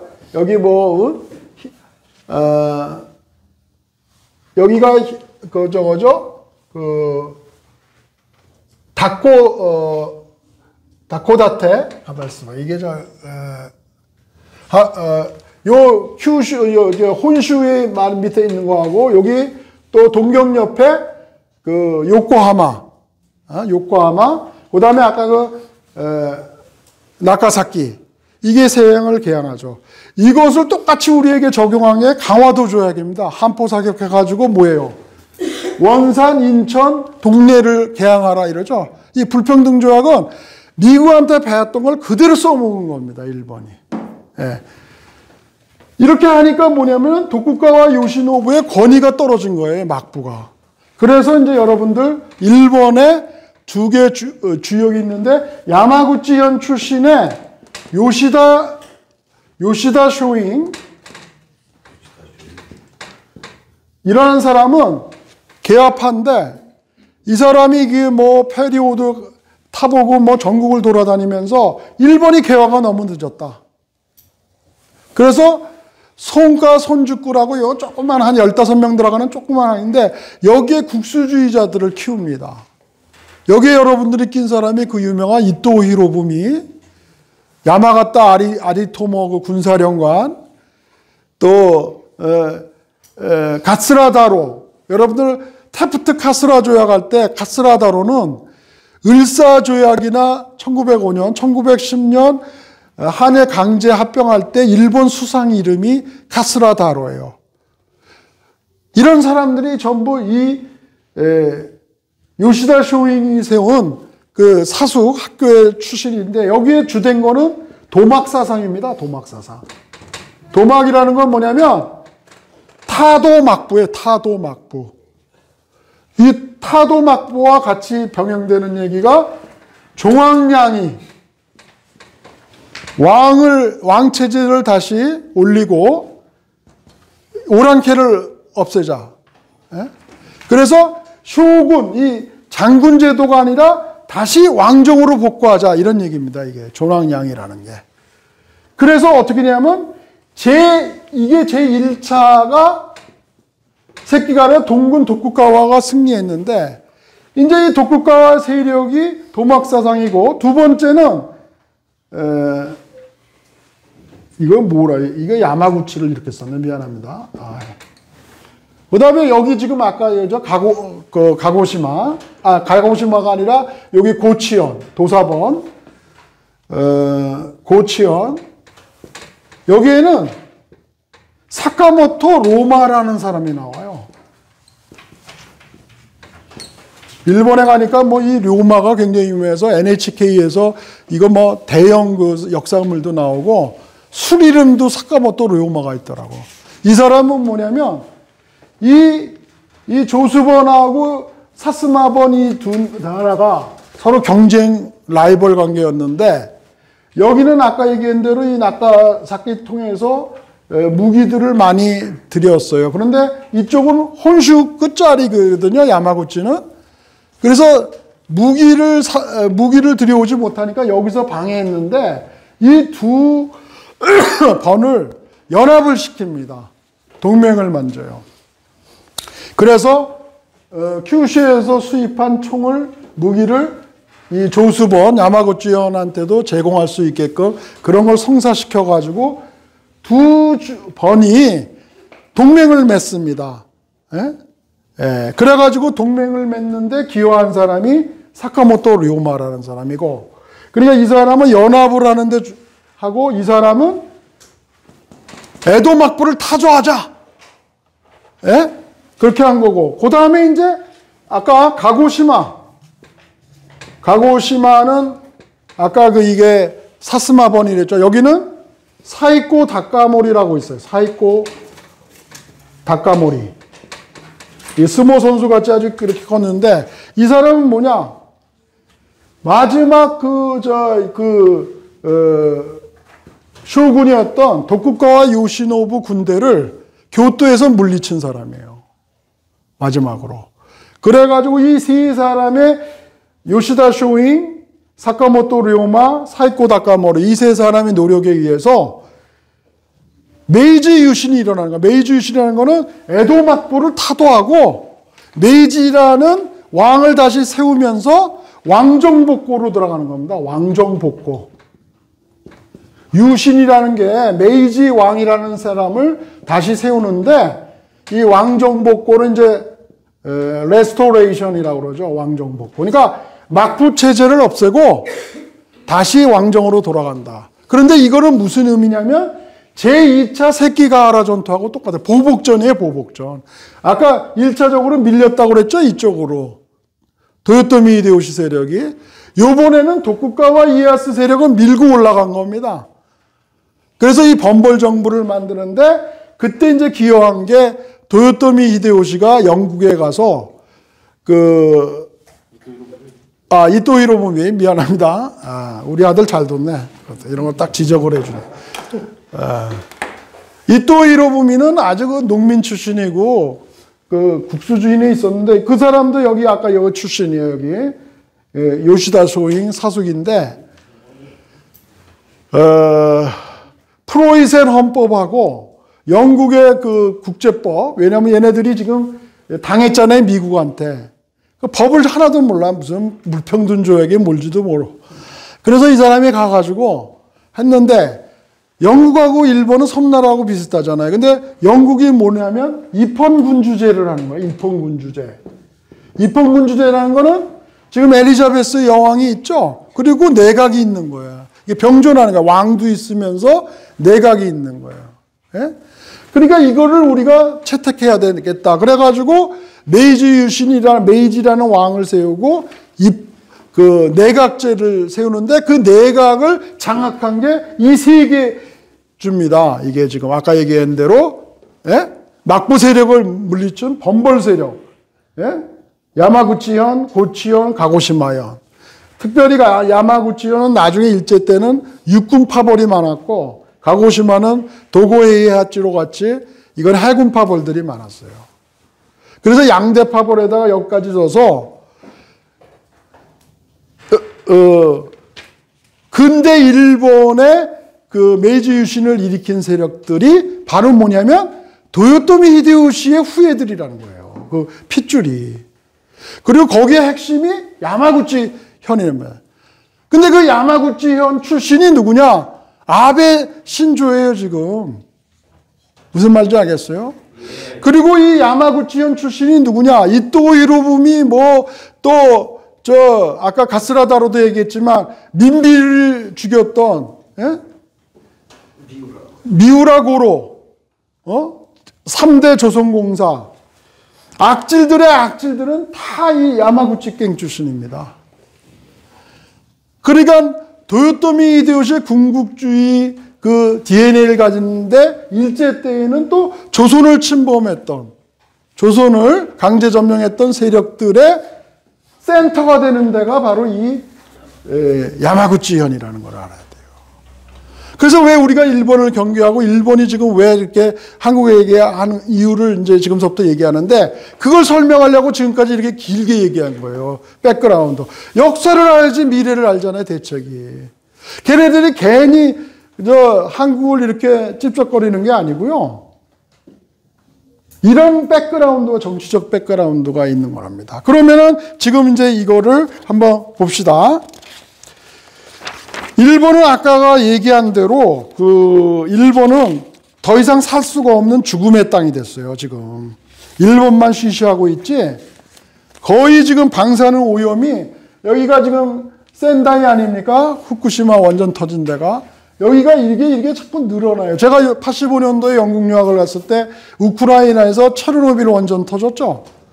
그게 계속 늘고 나가지고 거기에 사슴이 들어가거나 이런 데는요, 철책으로 못 가게 했는데 사람이 다리 없는 사슴이. 근데 우리나라만 몰라. 바로 옆에 있는데 어떻게 된 게 753만이 갔다니까요, 작년에. 네? 그런데 일본은 지금 어떤 상황이냐? 일본은 처음에 아까 고이즈미 있을 때 보수 세력의 작전 계획이 독도를 먼저 친다. 독도를 일본 땅으로 선언하고 독도를 치면은 한국 해군이 대응할잖아요. 그러면 자기네가 외무성에서 일본 땅이라고 주장했으니까 일본을 친 것이다. 이렇게 또 해석을 하는 거란 말이에요. 그러면 어떻게 돼요? 이 큐슈에서 여기 사세보라든가 일본의 주요 기지들이 있거든요. 구나. 그럼 임진왜란 때도 다 큐슈에서 이렇게 남쪽으로 올라왔단 말이에요. 예? 여기 가츠라라고 하는데 후쿠오카 옆에서 바로 이 동네 쪽으로 들어온 거거든요. 그러면 여기서 이렇게 전쟁을 일으키려는 그런 시나리오를 가지고 있었는데 이게 이제 아까 후쿠시마 원전으로 안 되고 최근에는 이제 몇 년 전에 2017년에는 북한의 핵무기를 때려야 된다. 그거는 말이 북한의 핵무기를 때리는 거죠. 한반도에서 전쟁을 일으키겠다는 거. 왜 그러냐? 자기네는 평화헌법으로 지금 자위대를 파견할 수가 없어요. 그런데 미군이 요청하면 올 수가 있어. 그래서 오는데 여러분들 우리가 딱 이런 역사를 모르면 일본이 와서 우리나라를 도와주나 보다. 이게 말리는 신우이야. 무슨 소리냐? 청일전쟁, 러일전쟁 때 일본군이 청나라로부터 조선을 보호해준다 와가지고 제일 먼저 하는 게 뭔지 아세요? 경복궁을 점령해요. 그래서 고종을 가둬 놓고 청나라가 싸울 때는 여기에 있는 조선의 물자, 정신, 무슨 통신, 광물, 쌀 다 사용한다. 그러니까 꼭 고종이 명령해서 싸우는 것 같이 그런 식으로 한단 말이에요. 러일전쟁 때도 마찬가지고요. 그러면 지금 일본 자위대가 한국에 파견하면요, 절대 물러서지 않습니다. 이거는 정보를 하러 오는 거지 도와주러 오는 게 아니에요.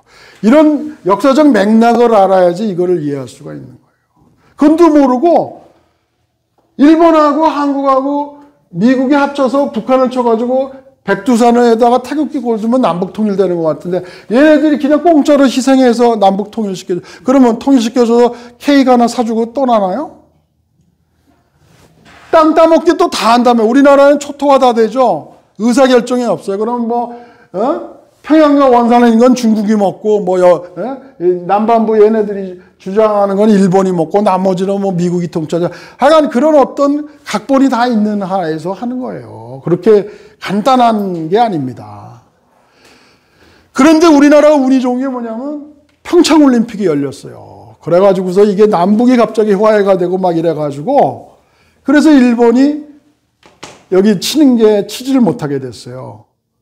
근데 요번에 이제 또 문제가 되는 게 뭐냐면 일본은 아까 같이 자꾸 무너지고 있어요. 거기다가 동경 대지진설, 후지산 폭발설, 이건 내가 하는 게 아니라 일본의 천문학자, 지리학자들이 얘기하는 거예요. 그 다음에 여기는 도카이라고 그럽니다. 도카이. 동해, 도카이. 여기는 난카이, 남해.